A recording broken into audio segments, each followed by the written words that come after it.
Hola à tous, j'espère que vous allez bien. Aujourd'hui on va parler d'un sujet qui a été assez demandé dans les commentaires de mon bilan sur mes 1 an au Canada. Comme vous l'avez vu dans le titre, on va aborder le sujet de partir en PVT au Canada avec des animaux puisque c'était notre cas de notre côté. Je vais vous faire une vidéo un petit peu informative de comment partir avec un animal au Canada, mais je vais aussi vous parler de notre expérience personnelle, de notre vie à Montréal avec un chien et un chat. À noter qu'on a pris le chien sur place, donc on n'a pas eu à faire le voyage de la France avec. On est juste venu avec notre chat de France. J'ai énormément d'amis qui sont venus avec leur chat ici, donc j'ai pas mal de retours d'expérience qui vont me permettre de compléter ce que je vais vous dire et je vais clairement pouvoir vous parler de la vie avec les animaux ici. J'espère en tout cas que la lumière n'est pas trop horrible, il est 18 h et c'est le seul moment où je peux filmer cette vidéo, donc je me suis dit tant pis pour la lumière, on va essayer de faire au mieux. Déjà concernant les démarches administratives pour partir avec un animal de France vers le Canada, il y a plusieurs choses à faire. Déjà dans un premier temps, si votre animal n'est pas pucé, ça va être obligatoire de le faire pucer avant de partir, puisque c'est ce qui va vous permettre d'avoir un passeport européen de délivrer pour votre animal. Ce que je veux dire par là, c'est que si votre animal est déjà pucé ou tatoué, vous n'avez pas besoin de repasser par cette case-là et donc vous pouvez directement avoir le passeport pour votre animal. En tout cas, le passeport est obligatoire, donc quoi qu'il arrive, si vous devez voyager avec votre animal au Canada, il va forcément falloir le pucer ou le tatouer. Au niveau du tatouage, je sais pas trop comment ça marche, donc je sais que le chat a été pucé, donc on n'a pas eu le problème. Il va falloir aussi faire vacciner votre animal ou vos animaux contre la rage. C'est un vaccin qui est obligatoire pour voyager ici. À noter qu'il faut bien faire attention pour ça parce qu'il faut le faire un certain nombre de mois avant votre départ.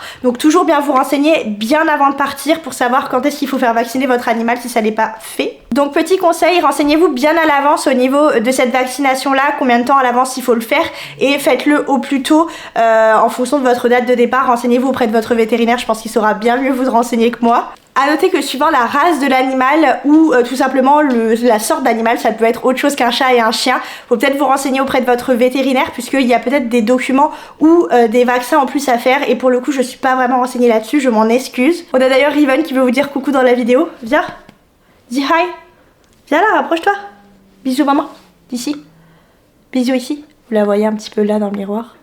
Riven, bisous là, je peux avoir un bisou s'il te plaît? Merci. J'ai dit coucou la vidéo. Concernant les démarches administratives, c'était vraiment les 3 points importants. Par contre, je vous recommande vraiment de vous renseigner auprès de l'ACIA, qui est l'Agence canadienne d'inspection des aliments, qui est vraiment le site où vous allez avoir toutes ces réglementations de recenser quand vous voulez voyager et rentrer au Canada avec un animal. Je sais, ça paraît fou qu'on parle d'aliments, mais c'est vraiment là-dedans que vous allez pouvoir avoir toutes vos informations. Donc n'hésitez pas à aller voir sur internet juste avant de partir ou quelques mois avant pour voir si les réglementations n'ont pas changé. Ensuite, la deuxième partie que je voulais aborder, c'était les transports. Je parle vraiment de votre transport entre la France et le Canada, je parle pas du tout des transports à Montréal, j'y reviendrai plus tard. Pour ce sujet là, je pense que je vous apprends rien, vous avez 2 possibilités, soit faire voyager votre animal en cabine, soit faire voyager votre animal en soute. Jusqu'ici, il n'y a rien de très compliqué. Pour les animaux en cabine, il me semble que c'est vraiment réservé aux petits gabarits. Si je me trompe pas, ça doit dépendre peut-être des compagnies aériennes, ça va jusqu'à 8 kg, cage comprise. Donc quand ils vont peser votre animal à l'aéroport dans la cage, il faut que ça fasse en dessous de 8 kg. Si votre animal est plus lourd que ça, il va être obligé de voyager en soute. Et attention, j'insiste bien là-dessus, il faut que la cage soit homologuée. Pareil, suivant les compagnies aériennes, si vous avez des chiens avec des races considérées comme catégorisées en France, ça va peut-être nécessiter une cage différente. On a une connaissance à nous qui est arrivée, il me semble, avec un staff et qui a été bloqué à l'aéroport parce que la cage n'était pas adaptée à la race du chien. En fonction des compagnies, tout diffère, donc je vous recommande vraiment d'aller voir sur les sites des compagnies ou même tout simplement d'appeler. De toute façon, si vous réservez pour votre animal, il me semble que vous êtes obligé d'appeler. Pensez bien à poser les questions, même au niveau des dimensions des sacs ou des cages, c'est super important. Autre petite précision là-dessus, si vous voulez voyager avec votre animal en cabine, c'est super important de réserver très tôt votre vol et de prendre la place pour votre animal au plus tôt, puisque par rapport aux avions, sachez que pour tous les avions, tous les vols ont un nombre limité d'animaux à bord, donc plus vous allez l'enregistrer tôt, moins vous aurez le problème qu'il y ait des limitations et que vous puissiez pas l'emmener avec vous. Au niveau du prix, ça va vraiment dépendre des compagnies aériennes et du type de chien ou de chat ou d'animal de façon générale. Il me semble que c'est entre 80 et 450 € de ce que j'ai vu sur internet. Nous en l'occurrence pour le chat, on a eu à prendre 2 avions, donc un avion de Ajaccio à Marseille et un avion de Marseille à Montréal. D'Ajaccio à Marseille, on avait payé quelque chose comme 20 € et par contre de Marseille Marseille à Montréal, c'était quelque chose comme 90 €. Donc renseignez-vous en fonction des compagnies. Nous, on avait voyagé avec Air Transat. Voyager avec un animal, ça a un coût et c'est super important de l'avoir en considération quand vous voulez partir en PVT ou autre. Renseignez-vous bien auprès des compagnies. Comparez aussi peut-être les prix et les avis que vous avez. Nous, je sais que si on vient repartir en France avec Riven, que ce soit en vacances ou même définitivement, je vais clairement aller voir les avis sur les compagnies et les commentaires qu'on peut y trouver parce que ça, c'est super important. Je sais que voyager avec un animal, ça peut être hyper stressant. Je vous recommande vivement de voir auprès de votre vétérinaire si votre animal est stressé pour leur donner quelque chose qui peut les calmer. Moi, j'étais contre leur donner des médicaments. Je ne juge pas les gens qui vont le faire, loin de là. Mais ce que j'avais fait, c'est qu'on avait trouvé une alternative. Il me semble que c'était du Zilken ou un truc comme ça. Je vous remettrai le nom du médicament qu'on avait donné au chat, mais c'est un truc aux plantes. Et je lui avais mis de la fleur de bac, de l'huile essentielle de fleur de bac dans sa gamelle pendant à peu près une semaine avant le départ. Et il était à jeun environ 15 heures avant. Mais on a eu pas mal de chance pour le chat parce qu'il a fait pipi et popo juste avant de le mettre dans la cage le matin. Et franchement, de notre expérience personnelle, on n'a eu aucun dégât. Ça a été très long le voyage puisqu'on a fait Ajaccio-Marseille. Après, à Marseille, on a dû attendre quelque chose comme 5 heures. On a pris l'avion jusqu'à Montréal et on a attendu 6 heures à l'immigration. C'est pas une blague, hein. 6 heures. Le chat n'a pas du tout râlé. Il a commencé à râler quand on a pris le Uber en sortant de l'aéroport. Là, il était là en mode, ça fait 20 fois que vous me changez de transport. C'est peut-être le moment de me laisser un peu tranquille. En tout cas, pour le transport, le seul conseil que j'aurais à vous donner, c'est quand vous réservez vos billets d'avion, appelez directement la compagnie pour enregistrer votre animal. Au moins, vous êtes sûr que tout est ok. Nous, c'est ce qu'on a fait pour le chat. Avec Air Transat, ça a été super rapide et franchement, on n'a pas eu affaire à eux pour d'autres choses, mais en tout cas, pour ça, ils ont été super réactifs et on n'a eu aucun problème au niveau du transport, en tout cas de l'avion. Je pense à ça, c'est aussi important de noter que si vous voyagez avec votre chat ou votre chat en cabine, il compte comme un bagage cabine. Donc, vous n'aurez pas le droit à un bagage cabine en plus. Et d'ailleurs, n'essayez pas, entre guillemets, de frauder là-dessus. Parce que nous, on avait juste voulu mettre le manteau de Théo à côté du sac et on s'était fait allumer, il fallait le mettre absolument au-dessus, enfin bref, ça n'avait aucun sens. Ils étaient un petit peu stricts là-dessus, en tout cas pour Air Transat, quand on est parti avec eux, c'était un petit peu compliqué. Ensuite, la troisième étape, ça va être l'arrivée au Canada et donc le passage à la douane. À l'aéroport, vous allez avoir une inspection obligatoire de vos animaux, que ce soit vos animaux qui ont voyagé en soute ou en cabine, il y aura forcément une inspection avec un agent. En général, tout ce qui est croquettes et les choses comme ça, ils veulent pas que vous les importiez de France, ils les jettent clairement, donc évitez de transporter trop de choses avec vous. Cet agent-là, il va normalement inspecter tous les documents concernant le chat, il va le regarder un petit peu. Nous, en l'occurrence, il nous l'a pas fait sortir de la cage, mais je sais que pour beaucoup de personnes, ça a été le cas. Donc préparez-vous quand même à pouvoir le sortir. Moi, je sais que Tetris, je lui avais mis un harnais dans son sac de transport au cas où j'ai besoin de le sortir à la sécurité. Vous savez, quand vous passez les bornes tout simplement de sécurité ou à l'inspection. Mais en l'occurrence, je l'ai pas sorti de ni l'un ni l'autre. Il y a personne qui me l'a demandé et je préférais ça parce que j'avais peur qu'il réagisse un petit peu mal là-dessus. Donc l'inspecteur va faire sa petite inspection et vous allez payer quelque chose comme 30 $ si les frais n'ont pas changé. Vous pouvez trouver ça sur le site de l'aéroport où vous allez arriver. En général, ça c'est plutôt rapide. Nous, ça avait duré quelque chose comme 10 minutes. Ce qui m'amène au point 4 et 5. Donc le point 4, c'est l'adaptation de Tetris, donc notre chat au Canada. Je vais vous en parler assez rapidement. Et le point 5, vivre avec des animaux au Québec. Je vais vraiment parler du Québec et pas des autres provinces parce que c'est assez particulier, vous allez voir. Au niveau de l'adaptation de Tetris, nous ça s'est super bien passé.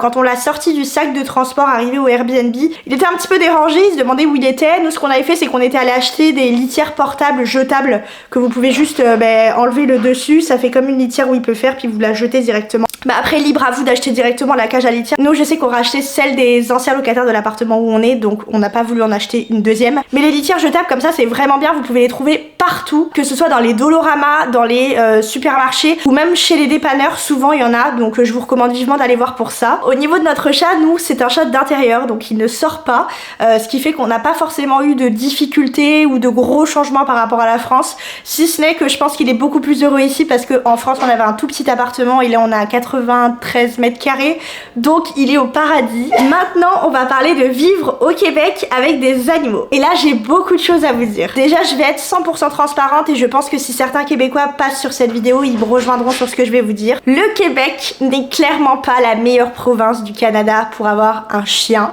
En tout cas, moi, je le vois avec les comparatifs d'autres personnes que je connais qui sont en Alberta ou des choses comme ça, les règles sont complètement différentes. Pour vous remettre un petit peu dans le contexte, nous on vit à Montréal, on vit pas dans l'hypercentre mais proche du centre-ville. Je suis à environ 20 minutes à pied du centre-ville. Pour vous donner une idée, je suis entre le métro Sherbrooke et le métro Berry-UQAM si vous voulez regarder sur la map. Donc là je vais vraiment vous parler de Montréal, la ville en elle-même, comment ça se passe pour un chien. Nous on a un gros avantage, c'est que on est proche du parc La Fontaine. Quand je vous dis proche, on est littéralement à 50 mètres. Le parc La Fontaine c'est un énorme parc à Montréal qui permet aux chiens de se balader en laisse ou en longe. En tout cas, nous on l'a toujours baladé en longe, on n'a jamais eu de problème.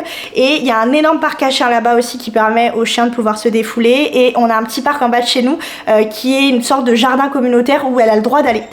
Donc ça doit pas être le cas dans tous les quartiers et dans tous les jardins communautaires, mais nous c'est vraiment le must pour ça. On est vraiment trop content qu'il y ait ça autour de chez nous. Concernant les logements, c'est un vrai bordel avec les animaux.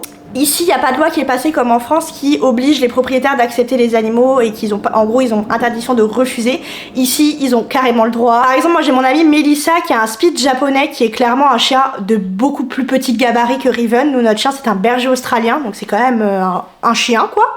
Et donc Mélissa a eu énormément de difficultés à trouver un appartement avec son chien. Je pense vraiment que c'est au petit bonheur la chance. Dans énormément de condos, c'est limité à 20 livres. Nous on l'a vu puisque je regardais pour trouver des appartements avec soit une énorme terrasse, soit un rez-de-jardin. Puis j'étais tombée sur des annonces de condos et souvent ce qui ressort c'est au-delà de 20 livres, ils acceptent pas les chiens. En tout cas nous concernant, on a eu beaucoup de chance. Nous quand on est arrivé avec le chat, c'était complètement ok pour le chat, il en avait rien à faire. Puis avant d'adopter Riven, on a été 100% honnête, on a appelé notre propriétaire et on lui a dit est-ce que vous êtes ok qu'on adopte un chien. Il nous a dit c'est quel type de race, on lui a dit que c'était un berger australien, ce qui n'est pas le plus petit chien qu'on se le dise, donc on s'attendait à qu'il nous dise peut-être bah non, et puis on l'aurait totalement entendu et compris, et dans ce cas là on aurait réfléchi autrement. Mais il nous a clairement dit si vous l'éduquez et qu'il ne jappe pas toute la journée, j'en ai rien à faire, c'est correct. Sachant que nos voisins du dessus ont un chien aussi et que nos voisins d'à côté avaient un chien qui est décédé il y a peu de temps malheureusement. On est quand même dans un immeuble où il y a d'autres chiens, mais on voulait quand même demander l'accord au propriétaire et il est complètement ok avec ça, on n'a pas eu de problème depuis qu'on l'a. Peut-être que certaines personnes qui vivent à Montréal avec un chien vont me rejoindre là-dessus, mais j'ai quand même l'impression que c'est moins compliqué de trouver un appartement non meublé avec un chien plutôt que meublé. Peut-être que les propriétaires sont un peu apeurés que les chiens abîment les meubles. Nous en l'occurrence c'est nos meubles, donc peut-être qu'il y a ça aussi. Honnêtement je saurais pas vous dire. Je pense de toute façon que les enjeux par rapport aux chiens c'est comme ce qu'il y avait avant en France, avant que la loi passe, mais clairement ici c'est compliqué, je vais pas vous le cacher, et ça va peut-être vous demander beaucoup plus de recherche ou alors de vous éloigner du centre-ville, et ça c'est pas toujours évident. C'est le cas de ma copine Mélissa justement qui habite un petit peu plus loin. Dépendamment de votre budget ça peut être compliqué. Ce que je pourrais vous recommander pour ça, ça serait de vous abonner à la page Facebook Les Boules de Poils en PVT au Canada, quelque chose comme ça, je vous la mettrai juste ici. Ça va vraiment vous permettre de rentrer en contact avec toute la communauté de dog mom et de dog dad sur Montréal, et ça aide beaucoup peut-être aussi pour les appartements. C'est vrai que parfois je vois des annonces passer, sait-on jamais si ça peut vous aider. Et aussi pourquoi pas vous tourner vers des courtiers immobiliers, ça j'y reviendrai aussi si ça vous intéresse. N'hésitez pas à me dire en commentaire de vous faire un appartement tour et vous faire un peu un retour sur comment trouver un appartement à Montréal. J'en avais un petit peu parlé dans une vidéo, mais si vraiment vous voulez que je rentre dans les détails, c'est avec plaisir. D'ailleurs rien à voir, mais gros cœur sur toutes les personnes qui ont regardé mes 2 précédentes vidéos et qui ont mis des commentaires, je vous jure ça me fait tellement chaud au cœur d'avoir des retours positifs, de voir que les vidéos vous plaisent. C'est parfois un peu frustrant de filmer des vidéos, de s'investir et d'avoir aucun retour, et là ces derniers temps vraiment vous êtes des amours, je reçois plein de messages sur Instagram et des commentaires, vous ne pouvez pas savoir à quel point ça me fait chaud au cœur, donc vraiment pour ça, cœur sur vous, je vous remercie. Je vous disais donc que ça peut être aussi intéressant pour vous de vous tourner auprès de courtiers immobiliers, peut-être que vous aurez plus de chances de trouver des appartements. Honnêtement, tous les conseils sont bons à prendre, donc si vous habitez Montréal et que vous avez des conseils pour trouver un appartement où ils autorisent des animaux, n'hésitez pas à les mettre dans les commentaires. Le but c'est vraiment qu'on s'entraide à travers cette vidéo. Et maintenant j'arrive sur le pourquoi du comment le Québec n'est pas la meilleure province pour avoir un animal. Déjà pour vous donner un petit ordre d'idée, quand on est arrivé à Montréal, les chiens étaient interdits dans les métros, la loi est passée il y a peu de temps, ils sont autorisés avec une muselière et uniquement avec une muselière et en laisse, et uniquement dans les métros. Ils peuvent être autorisés dans les bus s'ils sont dans des cages de transport et si c'est vraiment des petits gabarits, mais par exemple moi avec Riven je peux clairement pas prendre le bus. C'est vrai que la SPCA fait pas mal de pétitions ou de choses qui se mettent en place pour justement permettre aux animaux de bouger un petit peu plus dans Montréal. Moi je sais que pour le bus c'est une vraie frustration parce que les endroits où j'aime bien aller me balader avec elles sont souvent loin des stations de métro. Par exemple l'hiver c'est quelque chose que je peux pas nécessairement faire autant qu'au beau jour, donc c'est vrai que ça c'est ma première frustration à Montréal, le fait que les chiens ne soient pas admis dans les bus c'est parfois compliqué. Pour ça je vous recommande vraiment, si vous venez vous installer ici avec votre animal de France, habituez-le à la muselière parce que vous allez clairement en avoir besoin dans beaucoup d'endroits ici. Ensuite, autre frustration, alors peut-être que les Québécois qui passeront sur cette vidéo vont pas comprendre ce que je veux dire, mais nous en Corse où j'habitais avant, les chats étaient autorisés partout, dans les centres commerciaux, dans les magasins, dans les marchés publics, tant qu'ils étaient en laisse, je veux dire, même en terrasse, au restaurant, au bar ou autre. Ici, tout ce que je viens de vous citer, vous pourrez pas le faire avec votre animal. Néanmoins, je suis menteuse, il y a quand même quelques centres commerciaux qui autorisent les chiens en laisse, comme le centre commercial de Place Versailles qui est d'ailleurs accessible en métro. Mais c'est vraiment que quelques lieux par-ci par-là. Pareil pour les restaurants, c'est pas vraiment légal, mais il y a certaines petites brasseries, des choses comme ça qui vous les autorisent en terrasse. Mais je sais pas à quel point ils prennent des risques au niveau de la loi, parce qu'il y a clairement des lois qui les interdisent. Moi, le nombre de fois cet été où j'ai voulu aller me poser en terrasse avec le chien et où c'était compliqué, je vous conseillerais quand même de toujours demander, sait-on jamais. Moi je sais que le petit café à côté de chez moi par exemple, il n'y a jamais grand monde et je suis sûre que si je lui demandais de me poser en terrasse, il accepterait. Il y a souvent des chiens avec leur maître, mais comme je vous dis, je sais pas à quel point ils sont hors la loi en faisant ça. Par rapport à ça, une chose que je tiens à mettre en avant quand même, c'est que quand on a voyagé un petit peu partout autour de Montréal, par exemple dans les Laurentides, je vais reparler de Saint-Sauveur qui est ma ville coup de cœur si vous me suivez depuis qu'on est ici. C'est un petit village où il y a énormément de terrasses, où il y a des panneaux avec écrit que les chiens sont autorisés. Et par contre que sur certaines tables ou certains endroits de la terrasse. Donc ça, faut pas hésiter à aller voir de temps en temps quand vous allez sortir de Montréal, je pense que vous pourrez le voir. Mais encore une fois, je sais pas vraiment à quel point ils ont le droit de faire ça. En tout cas, si vous venez vous installer à Montréal, n'hésitez pas à toujours demander aux restaurateurs ou des choses comme ça, des fois ça peut passer. Je sais qu'il y a une brasserie au Vieux-Port où ils les autorisent, mais je pense légalement qu'il n'a pas le droit de le faire. Et puis à ce sujet, petite astuce pour savoir s'ils les acceptent, souvent les terrasses où c'est accepté, il y a des gamelles d'eau dehors qui laissent les gens. C'est un peu un appel en mode tu peux venir, t'inquiète. Enfin moi je le perçois comme ça. En tout cas par rapport à la ville de Montréal, c'est quelque chose qui est un petit peu frustrant parfois. En ce moment j'y pense beaucoup, surtout que là c'est l'hiver et qu'il y a des endroits où on aimerait bien aller avec elle et qu'on peut pas forcément. Donc on loue des voitures pour aller se balader. Il y a un super endroit d'ailleurs où vous pouvez aller avec votre chien à Montréal et où ils sont autorisés sans les laisses l'hiver. C'est le bois Summit. Je vais vous mettre l'adresse juste ici et des petites photos, mais en fait c'est un bois où vous pouvez à certaines périodes de l'année les promener en laisse, ou alors à d'autres périodes comme l'hiver où ils ont complètement le droit d'être en liberté. Donc ça c'est plutôt cool et c'est un des rares endroits à Montréal où vous pouvez le faire. Beaucoup de parcs pour chiens, peu importe les quartiers, j'en ai vraiment vu beaucoup. Moi celui que j'adore proche de chez nous, c'est celui du Vieux-Port. C'est pas très grand, mais en fait il y a deux blocs. Il y a un bloc où il y a que les petits chiens et un autre bloc où il y a des plus gros chiens, il y a des parcours d'agilité, etc. Donc c'est vrai que c'est quand même assez bien aménagé pour ça, et la plupart des parcs autorisent quand même les chiens en laisse à Montréal. Ça me fait penser à quelque chose, j'ai une application qu'on m'a recommandée, je vais essayer de vous la retrouver, je crois que c'est Dogpack ou quelque chose comme ça. C'est Dogpack. Dogpack, c'est une application où en fait vous avez tout qui est recensé dessus. Vous avez les parcs, les vétérinaires, les endroits où c'est autorisé, c'est par catégorie. Donc par exemple vous avez les animaleries qui sont répertoriées dessus, vous avez les parcs où ils sont autorisés avec les différentes réglementations qu'il y a, et les parcs pour chiens.